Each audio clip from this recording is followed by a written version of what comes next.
With the ongoing argument of all lives matter versus Black Lives Matter, crazy that we're still arguing this, we have an amazing guest today, and we're going to talk about why Black lives truly matter. Find out more coming up next.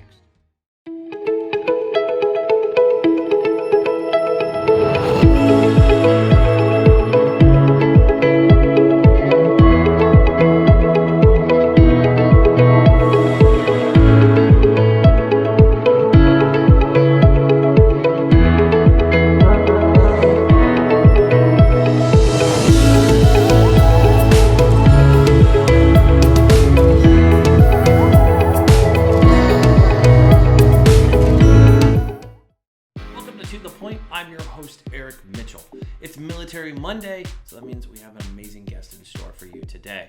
I'm excited to welcome our guest to the show today. Besides being a United States Marine, he's a good friend of mine. We've been talking since this whole Black Lives Matter process started. Now, it's an interesting argument as people have talked about Black Lives Matter versus all lives matter. A lot of our friends on the right, and including our own White House, continue to say that all lives matter. It's like saying all air matters, or on 9/11, all buildings matter. Come on, folks. Let's be adults here and realize that Black people in our community, our Black brothers and sisters, have felt racism and police profiling for hundreds of years. And it hasn't changed. It still continues to this day. As you'll hear me talk about on the show, I'll leave you with this question before we go to our guest. How many times have you turned on the news and heard the following phrase? An unarmed white man was killed by police today. If you're searching for that one, keep searching Google. You'll have a hard time finding that one. You won't. And that's why we're having these discussions. This is a very adult discussion, and I'm going to give you the warning before the show even starts. If you are offended easily about tough topics, this is not the show for you. No, go back and turn on a press conference with a dude who wants to wear a MAGA hat and tell you his 100-word vocabulary about how awesome he is. That's a show for you. Or go to another show that airs the same time as our show. You know, where they drink and do nothing but tell you how great the president is doing and how horrible everyone else is. Go tune into that trash. You can go there because this is serious. We have to make race relations in our country the right thing. As we saw in the 60s, they did a half-assed job.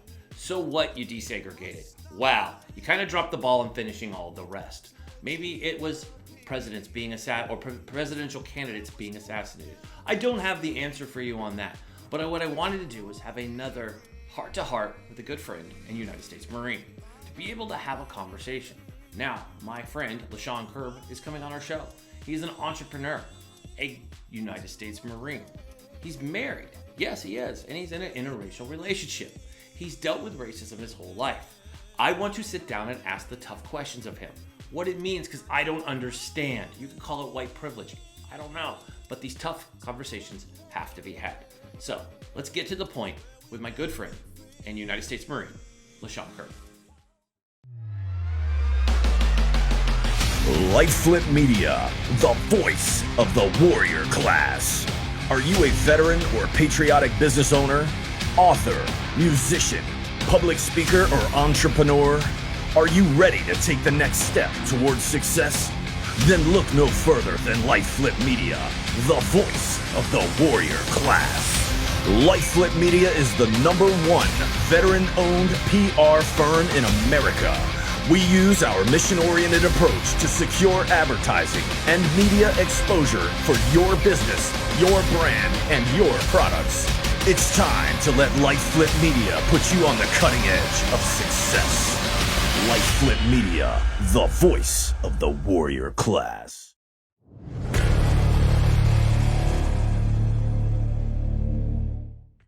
And we're back.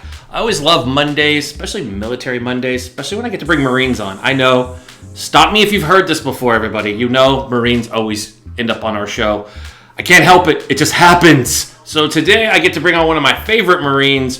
We've never met in person, but as you'll probably find out, Marines are unique. Once we start talking to each other, it's like we've known each other for years, because that's just how Marines are.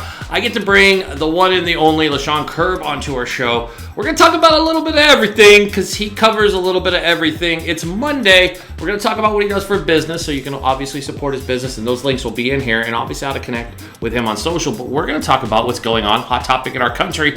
it should be talked about is Black Lives Matter and everything going. And Lechon, you have an interesting story to go with that, with your marriage. You probably feel it more than most of us in America. But before we get to that, let's just welcome you to the show, my friend. How you doing today? Oh, man, Eric, thank you so much for having me on, brother. How are you? You know, it's wonderful, man. The sun is out. I'm wearing my mask out in public, and I don't mind it because I get to go to restaurants, I get to get my hair cut, I get to grocery. I don't have a problem with it. Other people apparently do, but... Yeah, it's a strange time, dog. Strange time. Right? I've had one professional haircut over the last probably 4 months. I was kind of butchering my own hair for a little bit there, but as you can see, it's on point, I'm kind of letting it do its own thing. I like it. See, I wish I could get that. Instead, I got balding. That's what. Okay. Yeah, that's a thing. Yeah, man. True story. Growing up in Florida, I always wanted to get I wanted dreads. I couldn't figure it out. Nobody broke it down to me that Irish kids can't do that because you see what I have. I got thin, shitty, curly hair. That shit didn't work. I always wanted to be cool, and then I tried to be like Bobby Brown and get the line carved in my head. Oh, dude, those are my prerogative days. Yeah. Okay. It was like every little step. Dude, I actually sang that song at my 8th grade graduation. No shit. I had the hammer pants, Did you really? the shiny. Oh, I did, man. My mom will back that story up. Right, Mom? Mom's watching. She'll back it up. Trust me. I did that song. So proud of myself. Every little step. I know the rap still. That's a good jam. Doesn't Mike Tyson show up in that video, too? Or is that the... That's the spoof video, but I did see that. Yeah, they did like a spoof video years later or something where Mike Tyson's dancing horribly because he's not a good dancer. He's a damn good boxer, though. Yeah, I'm not going to talk shit on his boxing. He can have that. Yeah, he can have that. May suck at dancing. He can whoop our ass in a heartbeat. Yeah, man, he's a bad dude. I love that dude. True story. That's what I did. So it's just pretty funny that... He's actually about to break back into boxing. He's been working out. He looks ferocious right now. It's ridiculous. 50-something years old. Him, you know who else could probably come back to sports? Because I saw him recently, and recently was a couple years ago, but he was badass, and I've heard he's the same. I just saw him do it the other day. Jerry Rice. Rice can still burn receivers, corners off the line. I watched him do it. The final game at Candlestick was a flag football game. Dude ran a post route and burned a kid who was like Ty Law, who's like super younger than him. Burned him. Like, smoked him off the line, and dude was like in his early 50s at the time. And then I saw him just do it at a game the other last season because I'm a Niner fan, and of course we finally are good again. So he ran on the field and he just did a full wind sprint. Like, he still got it. He's a full badass, 100%. Yeah. Mm-hmm. Remember that video of him running up those hills in San Francisco? You'd see him like sprinting up. You're like, dude, you're nuts running up this like vertical hill. Don't remember that, but you know what? I do have a little bit of love for the 49ers because when I was young, actually, first of all, I grew up in Pittsburgh, and then my mom was an entrepreneur, and then she was also like working jobs and stuff like that. She got this opportunity to work in California on Aerojet's space missile program, right? So she moves out to California, and then we moved out there for a number of years, and you know, the 49ers were the team out there at that point. So Aerojet, were you in Rancho Cordova, Folsom? Where were you at? I was out of Sacramento. I don't know exactly where her thing was, but yeah. I know right where Aerojet is. Now all of a sudden this is going to get really goofy because Aerojet is like right, for the record, I grew up in Folsom, California. That's where I went to high school. Mad shout out to my alumni Folsom. But Aerojet is our neighbor, right? And I remember they used to test the shuttle rocket boosters there. So you could like hear them test. All of a sudden you'd hear this maddening sound. Folsom's not just a prison town that Johnny Cash sang about. And by the way, yes, until I moved there, I had no idea who Johnny Cash was. True story. Really? Yeah. I had no idea. I was like 14. Man, I was into like Too Short. Okay, I grew up listening to Two Live Crew because I grew up in Florida, right? Like Two Live Crew back in the day, like, dude. Everybody, like, we had, what was it? Governor Martinez wanted to ban Two Live Crew. You had all that noise out of southern Florida, and I listened to it because that was my jam. I mean, come on. In Florida, growing up, you had two ways of music you were listening to. Country or rap music. I wasn't into rock at the time. Now I kind of respect rock. I blame rock on the Marine Corps. I even know country music because of the Marine Corps. Yeah, I can see that for sure. I mean, because rock is, like, always in the core. Like, you kind of just... You walk down the barracks and like Rage Against the Machine, F you, I won't do what you tell me. All the badasses live, dude. That's you run into rock, of course you do. Man. You have no choice. It's better than country music. Sorry, country fans. I'm just not going to agree with you. That's just not my scene. Country fans are like pissed off right now. They're like, man. Anyways, we can talk about music all day long. I want to jump into this. Obviously, unless you live somewhere that's not America. Well, actually, everybody's doing it now. Black Lives Matter is a huge push here. I know. Which is good. Finally, I'm saying that as a white man in America. It's good to see this being brought to the forefront. As Montel, who was a guest a few weeks ago on our show and fellow Marine Corps vet, he talked about how this is 100 years going on, like hundreds of years, like 400 plus years of racism in our country that has been ignored, just largely ignored, and you feel it, right? I've told people on this show countless times, my experience with racism or anything like it was anytime that I had one of my buddies in the car and got pulled over, and it was carefully explained to me that the reason we were pulled over is because I had a black dude in my car and we looked suspicious. I don't know how a white dude driving a Buick Park Avenue looks suspicious. Trust me, that thing was like a grocery getter. Like, there's no way you're thinking that car. Like, we're suspicious. Matter. By association, brother. Right. And to answer your question, yeah, I definitely feel it. Yeah. Always, pretty much my whole life, I felt it. You know, it's funny. I'll share the story with you because this is really, really recent. So the other day, me and my wife and the kids are watching the Netflix show, the 13th, right? Because we wanted them to really get immersed in some of the things that are happening. My one daughter is 12 and son is 17. Now, just to kind of create some context for you guys, I'm in an interracial marriage, so my wife is white, and those two kids are white as well. So they have a black stepdad, right? So, but they walk around kind of like every day oblivious to things that are going on, and you know, their mom is like, hey, I really want you guys to see this. And so my daughter is like, she gets about 5 minutes in and she's like, I can't watch this. I don't know why you guys are having me watch this. I'm 12 years old. There's no reason why I should be looking at this. And, you know, I thought about it for a second because I got a little upset and I had to check myself for why that was. And I realized that by 12 years old, I had already had guns in my face via police officers. You know, when I would wake up in the morning, instead of like hearing, you know, birds chirping, we would hear gunshots all the time and like people getting like rounded up. And I said that to her, and it really just kind of changed everything in that moment. She decided she was going to watch it. I wasn't going to make her, but it really dawned on me, like, she doesn't walk through any ounce of her life worrying about the color of her skin at all. And she didn't want to look at this like story about this happening to people versus like me even having those experiences at 12 years old. Yeah. Crazy town. It is crazy, and it's funny that you bring up 13th because I found that to be a fabulous documentary. Our kids are a little bit older. Our oldest in the house is 16, almost 16, and our son is 13. And we made them both sit down and watch it. Number one, history books don't dive into civil rights in our country anymore. I don't know why. No. Did they ever really? I mean, well, they talk about Rosa Parks, but I think that's like, you know, here we go. There's civil rights in America. Rosa Parks, Martin Luther King. There you go. It's like... That was pretty much the education that I was given to. Yeah, I mean, that was it. Yeah, I mean, for me, I was into it. I mean, maybe it was the people I associated with, but I wanted to know more. I wanted to know about Martin Luther King. To be brutally honest, I listened to Public Enemy a lot growing up, so I really got into Malcolm X. So I read all the books on Malcolm X because I just wanted to understand what, you know, he wasn't in the history books, and that's why I wanted to know more about, you know, Malcolm X and what he stood for. And I've always been a sports fan, so Muhammad Ali was somebody my grandfather used to talk about, and I was like, well, why did he change his name? Why did he go from Cassius Clay? Even Kareem Abdul-Jabbar, right? This movement, I wanted to know about it because I'm a sports fan, and liking the NBA like I do. As we all know, the NBA is very urban, right? When it comes to it, they're the ones that are like cutting edge. Like, they went from an all-white league to like now it's like everybody. And when you want to talk about a melting pot, we got Euros, we got everybody, and a lot of the people that, I mean, still to this day in my office as I look around, I mean, I got a picture of MJ all over the place. I love MJ. I mean, I've never looked at like like he's really good because he's a black guy. No, it's Michael effing Jordan. He's awesome. He's the man. Same like looking at Bird. Like, those guys never worried about the color. So, like, growing up, that was my way. And putting your kids in front of this TV, my son, he kind of suffered the same thing. Like, he's like, I don't get it. Like, my daughter was in tears. Like, oh my God, I can't believe. Yeah, same. She's like, I can't believe people weren't allowed to eat together. She's like, what kind of world do you live in where you can't even ride?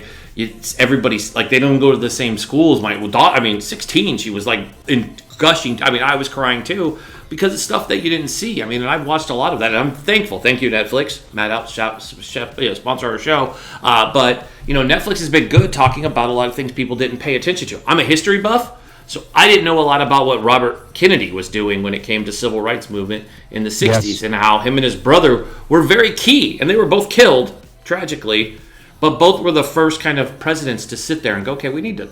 Civil rights are out of control.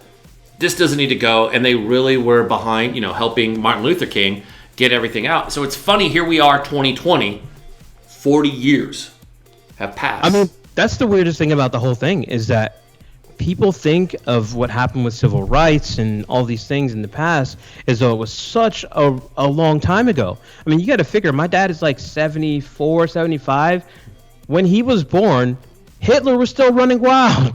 You know what I mean? It really was like the window was not that long ago. My mom has crazy stories about when she was coming up. It's literally not that long ago. And a lot of the things that were happening and the systems that, really fueled it and had these things in place still exist today. And they're very well oiled machines. They're working behind the scenes so well that most people don't even know that they exist. Yeah. People don't know that there are private prisons. People don't know that there's incentivized, things to go and get people and fill up those prisons. Like, they just don't know. Yeah. But these systems really allow for it to be, continue to go. Yeah. And then there's the perception of this all, right? Like the stories, the songs, all these books and things like that. They've really controlled the narrative of what it means to be black in America. Yeah. And that's the problem right there, is because people perceive people like me as a threat just by virtue of my face. Now I'm pretty threatening because, hey, I spent 8 years in the Marine Corps. I know quite a bit about self-defense and things like that. So maybe it's warranted. But if they don't know that about me, I'm not this guy who's like going to pounce on you or something like that. But that has never stopped cops from like arresting me or pouncing on me. Dude, I got to tell you, it was probably my first year in the Marine Corps. And I've had a million different run-ins with the cops, and I've never been a criminal, right? But doesn't matter. First year in the Marine Corps, I've been away, went to boot camp and all that whole thing. And, as soon as you get out, like many other young military people, they get a nice car if they can, and they drive it home and say, hey, look, Mama, I'm doing okay. And I drive in, I get my new truck, and I probably crossed the state line into Pennsylvania. And as soon as I got into my city, I got pulled over immediately. I got grabbed out of my car. They pulled me over, roughed me up, smashed my teeth off the windshield into the concrete, threw me in cuffs, threw me in the back of the vehicle. And then I asked, what's going on? What did I do? And they told me they did all of this because I robbed a bank in Chicago, and they're so happy that they finally apprehended me. And I'm like, what do you mean? I've never even been to Chicago. I'm 18 years old. I just came, like, I live on a military base as a Marine, and this is it literally changed my entire perception of what it meant to be, like, black in the military services even, because I always thought it was, like, this honorable thing, and I still do, but, like, it really messed with me, man. Yeah. It's true. I mean, it's weird, and I talked with Montel about this. We were talking about, if you remember, the movie from the late 80s, Glory, right, with Denzel and the never-aging Morgan Freeman, who I swear looks the same as he did in that movie. You gotta love. He's amazing. You gotta love that man. Just my kids are like, dude, does he ever age? I'm like, no. I think Morgan Freeman's like a robot. I'm pretty sure, because he's remarkable. I don't know whatever happened to him in World War II, serving his country. Whatever, it's caused him to always just age properly, and he's the voice of everything I do in my life. I wanted to be narrated by Morgan. But when you watch Glory, I remember that was like one of the first movies for me that became clear, hearing Denzel. I'm a huge Denzel fan. I know there's people cringing because Eric goes talking about Denzel again. But watching Denzel cry during... Denzel's incredible. Yeah, I mean, it was an amazing scene, and when you heard why he did it and then start studying it, I love history. Like I've said over and over again, that's what I studied in college. I love history. I love learning about it because I think we learn from our mistakes. So that drives us to a different point. So you live in the South. You live in Florida, which I know Florida's like, we're not the South. Especially Central Florida's like, hell no, we are not attached to those people to the north. Those people at the border, they can... We're like in the middle of the bottom of the South. Yeah. You're part of like New York. I always say like Central Florida's like the annex of New York and New Jersey, because that's where everybody goes. The Sunbirds come down there. So, we have a lot of interesting things happening, right? Across the South, we've had, a Confederate flag, and every general. Now, for me, and let's talk about this, we were both served. I didn't join the Marine Corps nor care what base I was stationed at. I didn't know the history of it nor give two shits about it. Let's just be honest. I know the argument coming from our friends out of D.C. is we cannot rename Army bases from their racist generals' names because it's history, and those of us who serve, we do it for our bases. Yeah, no. Not at all, never. You were like, I'm going to give my life to Camp Lejeune. No, that wasn't the case at all. Okay, so make sure. Matter of fact, like my whole perception of going to the military in general was what I believed I was doing was creating freedom and giving people access to freedom. And I thought that I was just doing something that was really uplifting my community. It wasn't until later that I started to kind of even question why recruiters are pouncing around in poor neighborhoods to get people with no money in, because everyone else is going to college. I went to college that first year, but then I just didn't have the money to continue, and so because I needed to figure out something to do, the military seemed like a viable option, and I wanted to be the freaking best. So of course I went to the Marines. Yeah. But anyways, bases. No, dude, I didn't care what base name it was and whatever. I just wanted to be a Marine. Yeah. But remember, we got guys, and we're going to pick on him because we're Marines, and this is what Marines do. Sebastian Gorka, 2 weeks ago, said, General Mattis is a traitor to the Marine Corps. Stop it. I know, that's what I said. The dude never served, number one. He's English. He's from Wales, so I don't even know why he's got a horse in the race. But because he spoke one time at OCS, which does, by the way, going to OCS and speaking, that doesn't make you a Marine, just say. And by the way, in case you haven't heard the cadence, real Marines aren't made at Quantico, just so you're just perfectly aware of that. Real Marines are made at Parris Island and in San Diego, California. That's where we're made. That's where we're created. Officers, butt of ours, love you, but real Marines were made at our boot camps. So anyways, Gorka goes on, and he, number one, he's a Trump guy. We all know that. He's got his lips firmly on the president's butt. It's disturbing to me that this guy comes out and says this, and people, it's funny. We're both Marines. In case people don't know that, we'll share it over and over again. But, the big thing is what the hell's wrong with people that they're just like, that's cool. Mattis 3 years ago was their hero, right? I mean, everybody who was a Trump guy was like, even me, who was like, I can support this. He's got Trump. He's got Mattis. He's got Kelly. Look at that. And Dunsford is the commandant. Woo, we're good. Everything's good. Marines are in charge. He's kind of an idiot, and Pence is an idiot. But at least there's Marines there, so shit'll get done. He's got some support. Yeah. Right? Like, smart people are there. Like, we're not going to just send people off to war just because. Well, that changed, right? I mean, Mattis is out. Now everybody hates Mattis. I mean, where do people get off telling us how bad Mattis is when he's really not? I mean, what's your thoughts on this pivot of our generals? Do you think our generals are wrong? I mean, all of them. Let's talk about all of them. It's not just Marine generals. It's everybody who we know, who we both served under, is talking. Yeah, I mean, here's what I'll say. It really takes a unique, special kind of person to rise to general of anything, right? Especially in the U.S. military. And so I think with the amount of time that it takes to develop into that kind of individual, at the very least, it's worthwhile to hear what they have to say. And if they are in disagreement with you about something or a particular issue, then they likely have very good reasons that they can explain to you very eloquently. They're not dumb people. They're very experienced, and they're very battle-hardened. They've been through a lot of different things over a long period of time. These are some of the best humans walking the planet. Whether you agree with them or not, two different things, but they are the best.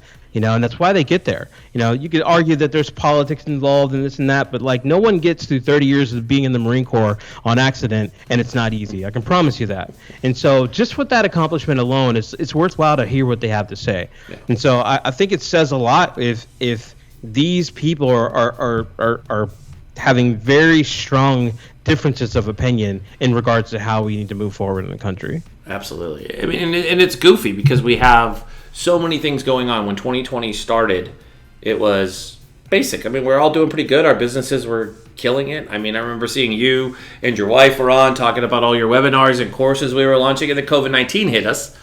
And then we thought that was okay. We were lied to about that clearly by, there's only 15 people sick and we'll be fine. Yeah, about that. It's like the 6,200 people who showed up at a rally. Whoopsie, maybe our count was off from the million we said were there. Things that are incorrect seem to happen often out of this White House. But it's funny, as we get through 2020, I want to go back. I want to stay on Black Lives Matter, because to me it's important. I keep hearing this debate. I saw it on TV as recently as last week with the vice president, and everybody's up in arms with all lives matter. I personally think saying all lives matter is like saying breathing air matters. It's like, no shit, Sherlock. It's like saying on 9/11 all buildings mattered. Like, well, it's no dumb it is. It's like, no, we've had racism in our country. Black people in America, black brothers and sisters, have faced racism from people who look like my ass for hundreds of years. Not just a little bit, but a lot. They're harassed. They're thrown in jail for no reason. And like one of the folks that one of my dear friends says, how many times have you seen or heard on the news police shoot and kill an unarmed white man? I dare you, please present it here in here. We want to see why we're on air. Please show the two of us this evidence of you seeing this happen, because you haven't. But you see it time and time again. We've seen it just even after. We've seen Breonna Taylor, right? They finally fired the police officer. One of them. By the way, the other ones are still working. Finally fired him. Ahmaud Arbery. They finally brought those three. Finally, a grand jury. I don't even know what took this grand jury more than 5 minutes to say, okay, these three killed this dude. Like, it's clear. But again, it's Brunswick, Georgia. Clearly a racist community. Sorry, calling it like it is Brunswick. Then you have Rashard Brooks. I'm not leaving George Floyd out of this. But these are just some of the names. I mean, even in Orlando, out in Stanford, you had Trayvon Martin, right? He was killed for being none other than a black kid wearing a hoodie coming back from 7-Eleven. Because a white man with a gun felt threatened. And I don't get that. I don't know. If you could explain it to me, Lechon, I would love to hear how you intimidate me at all. I mean, granted, you're a Marine, I'm a Marine. And when you said, people are intimidating me because I'm black, I'm like, no, people are intimidated because they hear the title Marine. We know that. I mean, when people hear the title Air Force, they're not like, oh, shit. No, they see Marine, they're like, crap. I don't get it. And that's why I keep putting people on my show and I keep asking. Yeah, this is why I think perception is so valuable. How we're described in media, how we're described in movies, how our music is interpreted. This all leads to how people perceive us before we even show up. Obviously there's a fear factor when it comes to this, and it is something to be addressed, obviously, because people are being killed. And, like you were saying with Black Lives Matter, Black Lives Matter, 100%. Every life matters, and that's where I get where people are going with the argument. It's just that in that context, if you're going to say all lives matter or everyone's important, and you don't really live your life that way, and these systems that are oppressing these other people, like imagine if someone came from another country and they were treating our citizens this way. We would be at war. We would never allow anyone else to come in and treat us the way that everyday people like myself get treated just for looking a particular way. And now listen, I'm accomplished. I've done well for myself in the business. I've been to college. I'm a military vet. I'm a father. But when someone meets me in the street, I'm just a black guy that they need to protect themselves from. I've had on many occasions people walk up to my car and literally run. If I walk up by their car, they lock the doors and I'm not some scary looking guy. I'm pretty well spoken. Yeah. And like I said, I've done okay for myself and all those kinds of things. But literally, I'm a black guy walking through life, and that's literally the perception, is someone to be feared or someone to be apprehended. Almost like this is a problem waiting to unveil itself, and you need to avoid this problem. And it's really a shame. Yeah, it is. I mean, and then you add in that you are, you're in a biracial relationship too, which shouldn't, which again shouldn't mean a effing thing. I sound Trumpy, like thing when I say it, but I mean, It's so true. I don't get it, right? Like, I know when we have our chats Super weird. in Messenger, I'm like, I don't get it because I don't look at people that way. But I mean, I'm the same person who celebrated the Supreme Court ruling that people, no matter what their gender are, can have jobs and can't be discriminated against. Again, why is it 2020? Why did it take till 2020 for NASCAR to lose the Confederate flag? Why did it take till 2020 for Aunt Jemima to go, maybe that's racist? Why is it now in 2020? Oh, we were racist, but not before. And people are so sensitive. Oh, it's our history. If I hear that one more time, I'm going to throw something. It's like, I don't want to see Confederate shit. I don't want it. It's not part of our history. Now, some of it, I think sometimes it gets taken overboard and we're pulling statues down that I'm like, okay, maybe not that one. To Confederacy, yank them all down, take that racist rag down because it doesn't. I've always felt that thing is racist as hell. I mean, anything the Klan is flying in the front, if it's next to a Nazi sign, it's racist. Yeah. Let's just go. There's a reason why they make that association, and it's super weird in this country, right? Because if you look at what happened in Germany, and why they were able to really recover, it's because they completely and utterly denounce what happened at that time. There aren't any monuments to it. There isn't a celebration about it. And here, there is. And it's because so much of it was really covert. It happened in systems. It happened in redlining. It happened in all these, different things that have been subtle enough that they go under the radar of the general masses, and impactful and negative enough that everyone else, it keeps them in line. So it's really a strange time. I love that we're having these conversations though, because they're really, really valuable and they're far reaching. I love that we're having these conversations. There should be, under no circumstances should we allow anyone that lives in this country to be treated in the ways that regular people that look like me are. Absolutely. And kids shouldn't be put in cages. These are the reasons why I even went to the military. These kinds of things should never happen in this country, ever. And as long as we allow them to continue, it's just a matter of time before those things spill over into someone that you love, or into your community, or into how you want to live your way of life. So I'm a hard stand that we don't allow those things to continue. If we know that they're impacting people, you can decide that you're not going to allow that to happen in your space. And then there's things that you can do about it. So I like I said, I love that conversation because it keeps the energy flowing about reimagining how we can live together and what we can do to really make a difference from day to day with the people around us. It's not like black people are in all black communities. Now there are some, right? But if you look at my community, my neighbor to my left is from Argentina. My neighbor to my right is white. I'm the black guy in the community, maybe one of the few, but our community is just as black as ever because I'm here. If I go outside, I'm still subject to cop interference. Right. It's great that you say that because I want to continue these kind of conversations always with any of my guests. I think it's important to have it because I don't understand it. And if I don't understand something, I'm going to just continue picking at it till I comprehend it because there's people out there that stand by this all lives matter crap. There's people who stand out here who say anybody who's supporting Black Lives Matter, you're supporting a terrorist group or you have some political agenda, which I don't understand that either. I'm like, how is there a political agenda behind it? How about hundreds of years of racism? How about hundreds of years of profiling? How about you actually don't understand and you sit down and you shut up and you listen for a change instead of demanding that you're right or blaming something on an election? And I think the problem is, and I'm going to be honest here, and I'm probably going to lose supporters on this, I don't care. I think it starts at the top. It starts at the White House. There's been nothing done, nothing solid said since President Obama, and that's right, Trump supporters, just so you know, once you earn the title Marine or President, you don't lose it.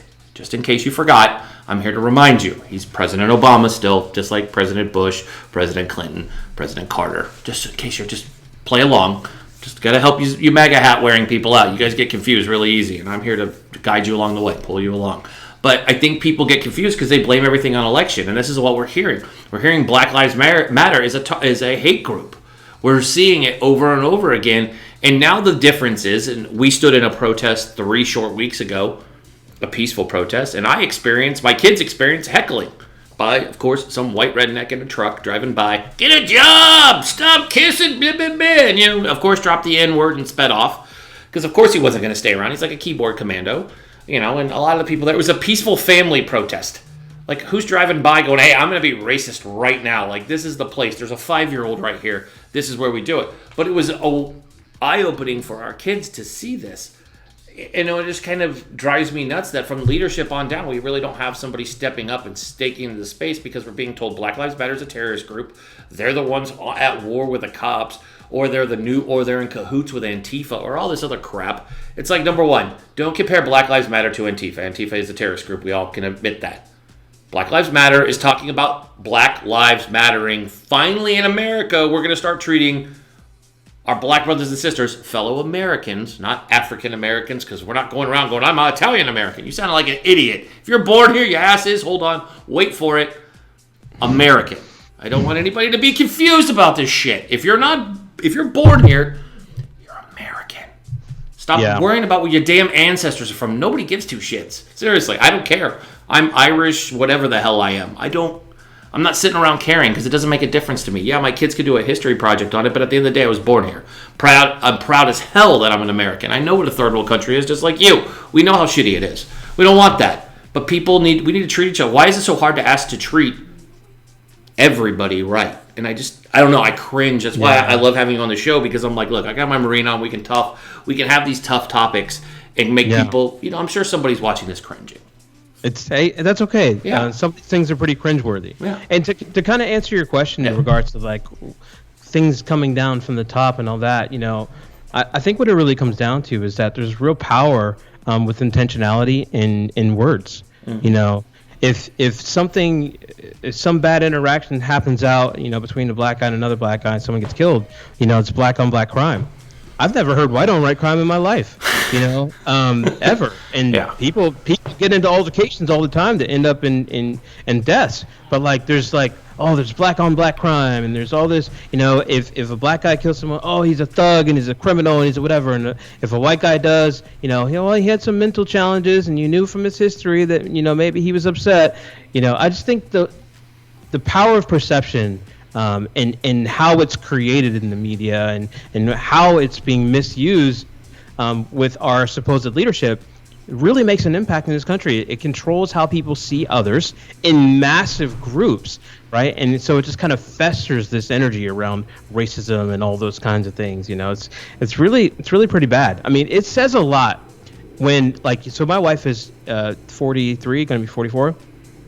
She's gone her whole entire life believing that the police were here to save you and they're here to keep you safe. Whole entire life, until of course we get together.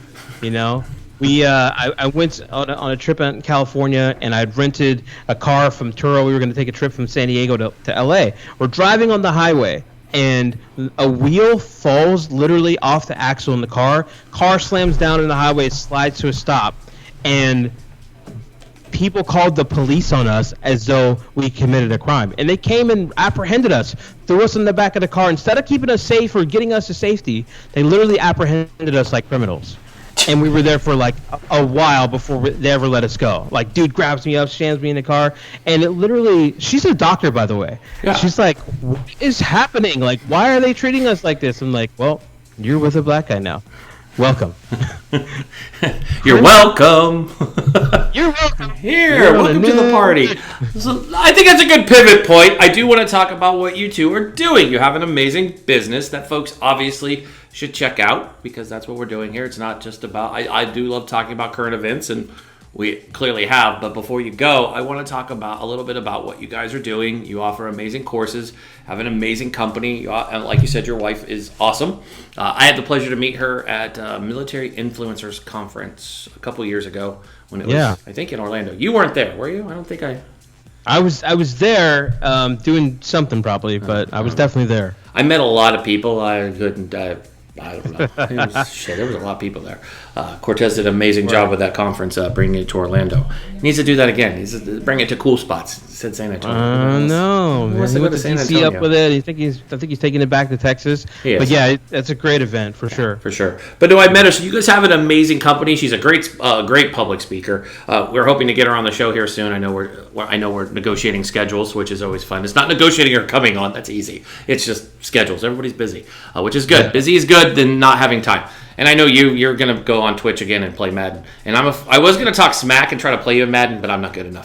Don't do it, Doc. Now, NBA 2K all day long. But so first of all, thank you for the kind words of what you said about our business.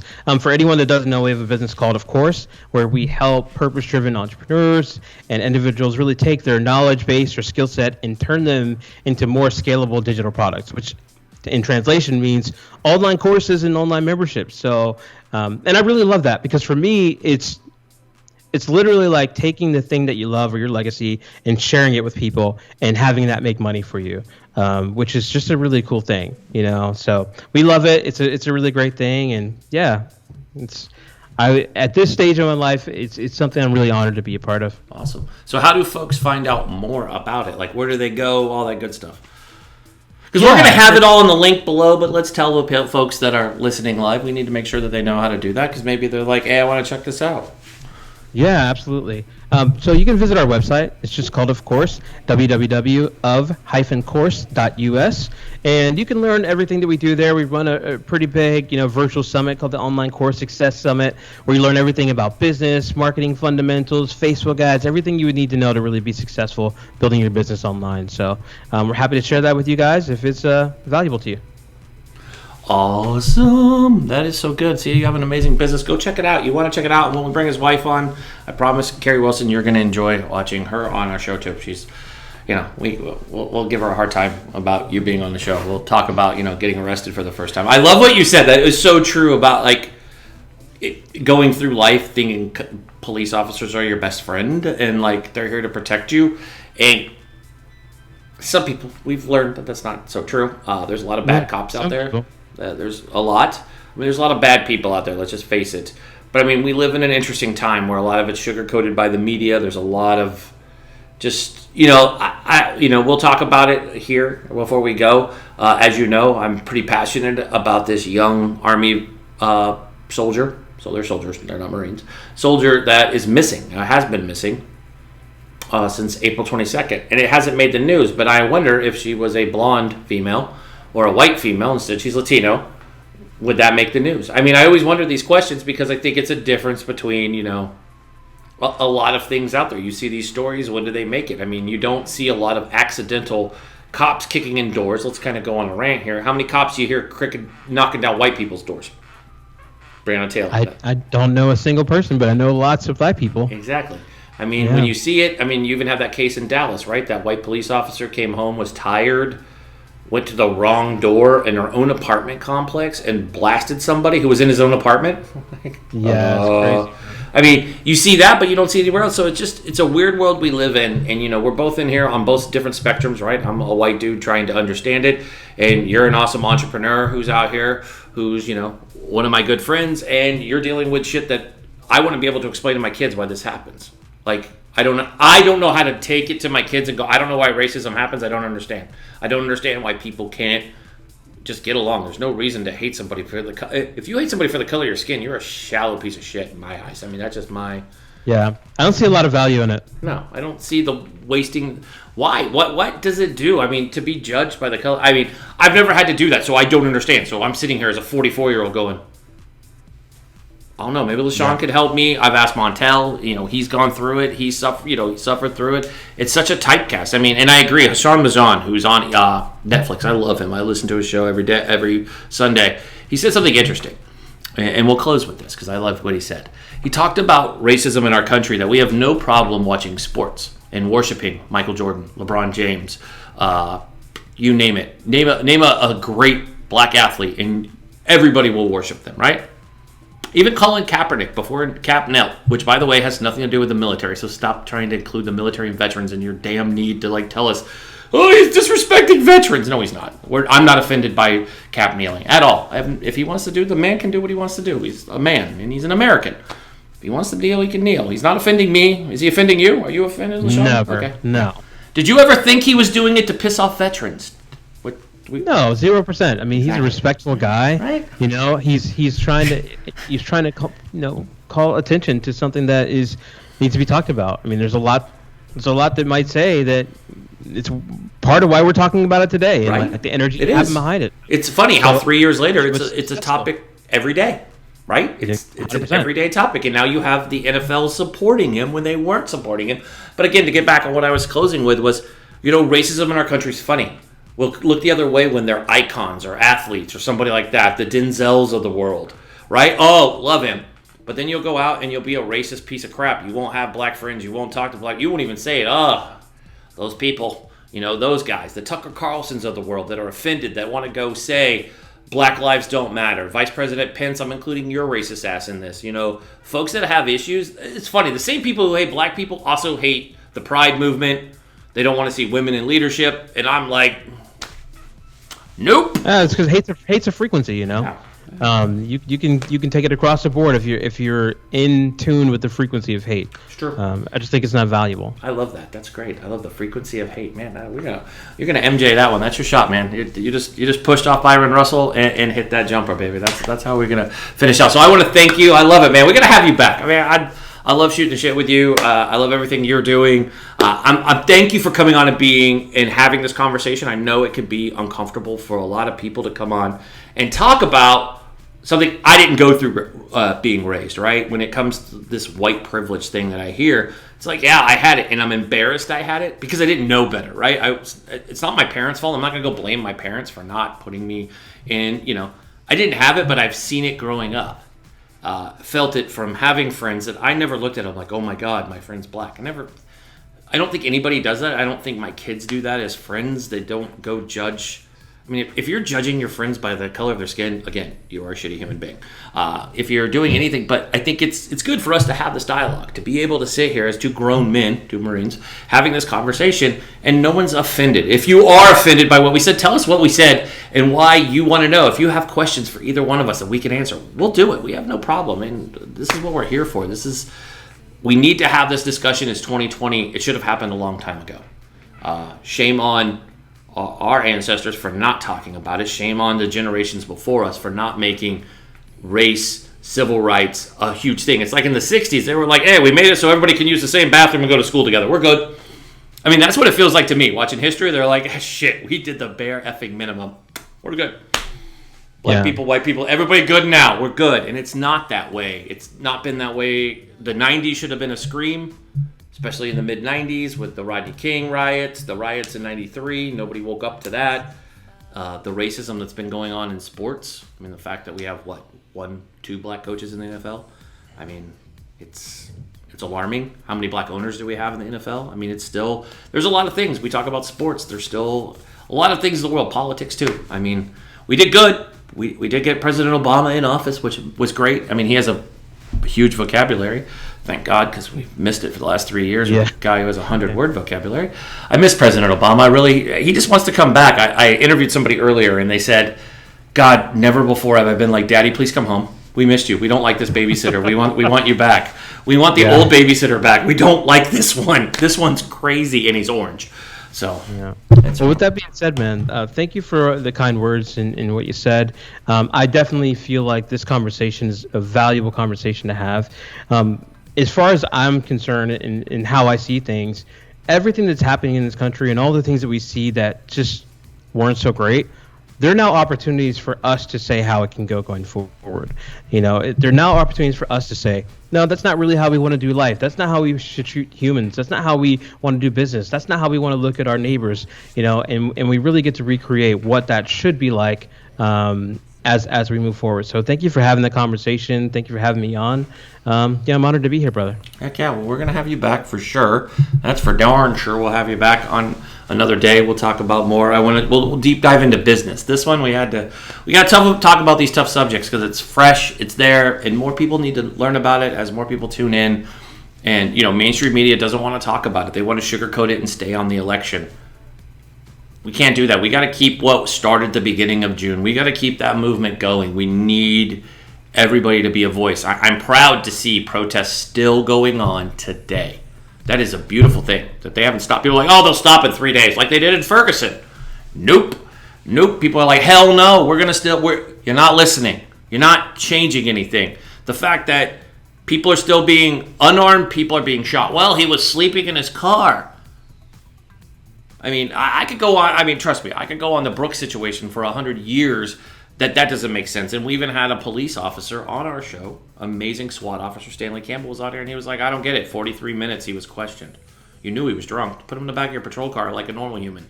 Why the hell, and that's coming from a black police officer, retired black police officer's like, I don't understand why they did that.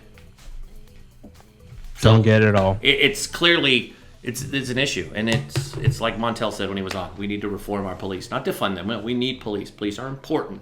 But we need to teach and weed out the crappy ones, the racist ones. Hello, racist cops. We're going to find you. We will hunt you. I feel like we're in Taken. We're going to find you and hunt you down. We're a man of many skills.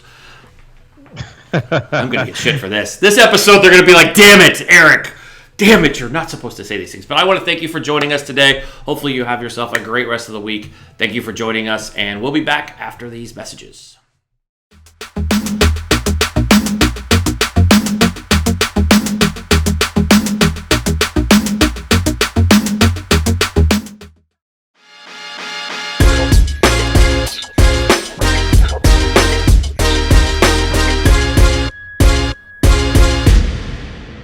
Thank you for watching this episode of To The Point. As always, I'm your host, Eric Mitchell, and we thank you so much for tuning in. Remember, if you know someone that we should be interviewing on our show, or you'd like to be a guest on our show, feel free to email us at hello@tothepointtv.com. We'd love to have you as a guest on our show. Please go ahead and feel free to follow us on Twitter at To The Point TV. We'd love to see you on Twitter. Also, make sure to follow us on Instagram. We're huge fans of Instagram here at To The Point. So give us a follow at To The Point and a like and a share so you could see the guests that are coming up on IG. And that is at To The Point TV. It's not .com. It's just at To The Point TV. It's so confusing with all these names taken. And also, if you're watching this on YouTube, you know what we're going to get ready to go. But before you do that, if you're a fan of Facebook and you spend a lot of time on there, go give our Facebook page a like and a follow and share it with your friends. And keep in mind, if you can't get to your YouTube, you can always watch us live at 9 a.m. Pacific, 12 p.m. Eastern weekdays. We appreciate to see you there. And as always, my favorite peeps, you're here on the YouTube, and we love you here on YouTube. So make sure that you drop in and you can see every episode and never miss an episode. Right? Because if you smash that subscribe button, give it a like, and flick that bell, you flick that bell, you get notified before everyone else when we drop the latest episode or subscription. And as a reminder, all of our segments and shows go live weekdays at 9 a.m. Pacific, 12 p.m. Eastern. So you will be the first to catch them, and you don't want to miss them. Go check out our library. They are broken down by hashtags, so you will never miss an episode. On behalf of our entire team here at To The Point, we want to thank you for tuning in, because if it wasn't for viewers like you, we wouldn't have a show. So thank you guys so much for tuning in. As always, I'm your host, Eric Mitchell. Be safe, be strong, be smart, and God bless America.